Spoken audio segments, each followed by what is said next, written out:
Meron akong kasong hinawakan nun. Mag-asawa. Pero salit talaga akong magaway. Puro tigwang ang Nagpa-podcast na. silya at ang sais. Naku, katakot-takot ang dugo. Isang gabi, Dave, yung ano babae, pala, para si Tatay Pinangaralan, Digong no? pala to, no? isang gabi naman, Nga eh. yung lalaki sumaksak sa babae dito. Dito sa tagiliran. Aba, naglakad yung babae na sa PGH. Eh bakit hindi niyo inaresto?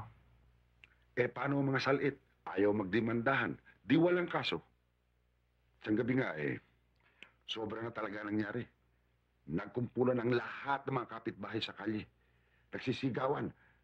May nagpapatayan daw. Ang ginawa ko, giniba ko yung pinto ng kanilang apartment. Maniniwala ka ba sa nakita ko? Ano ba nakita niyo? Oy, hindi ka umiinom. Inom pa. Huwag na ho. Masama ko yata ang pakiramdam ni Mila eh. Mabuti pa kaya eh. Galing ko na siya sa kwarto. Masanay ka dyan. Talagang ganyan ang naglilihi. Tang, bakit na rin ho ako? Ano ka ba? Konting diferensya, natataranta ka na.